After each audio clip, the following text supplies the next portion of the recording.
Hi friends, welcome back to time இருக்கா. இன்றைக்கு ஒரு குட்டி மினி பிளாக் பார்த்துடலாமா. யூடியூப்பை திறந்தாவே இந்த நவாப்பழம் தாங்க. சரின்னு சொல்லிட்டு நம்மளும் வாங்குவேன்னு எப்படியோ இது கண்ணுக்கு சிக்கிடுச்சு. சரின்னு இதை வாங்கினேங்க. பேக்கெட் ஓப்பனே பண்ணல, ரொம்ப ஃப்ரீஸாக இருந்தது. அதுக்கப்புறம் பார்த்தீங்கன்னா இது அப்படியே ரொம்ப கல் மாதிரி இருந்துச்சுங்க.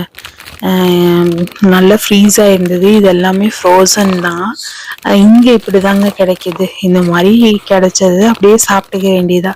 பார்த்தா நல்ல ஃப்ரோசனாக இருந்துச்சு. சரி, டேஸ்ட் பண்ணி பார்ப்போமே ஃபஸ்ட் டைம்னு சொல்லிட்டு அப்புறம் தண்ணியில் ஒரு 1 or 2 hour போட்டு நல்லா வாஷ் பண்ணி எடுத்து சாப்பிட்டேங்க. ஸ்கின் எல்லாம் அதுக்கப்புறம் சாஃப்ட் ஆயிடுச்சு. டேஸ்ட்டும் ஒன்றும் ஓரளவுக்கு கொஞ்சம் டேஸ்ட் கம்மியாக இருந்துச்சு. அந்த டார்க் கலர் அந்த இதெல்லாம் ஃப்ரெஷ்னஸ் எல்லாம் போயிடுச்சுங்க. ஆனா ஓகே, இல்லாததுக்கு இது இருக்கேன்னு சொல்லிட்டு நம்ம ஹாப்பியா சாப்பிட்டுக்க வேண்டியதான். ஓகே, பிடிச்சிருந்தா லைக் பண்ணுங்க, ஷேர் பண்ணுங்க, சப்ஸ்கிரைப் பண்ணுங்க. Happy life.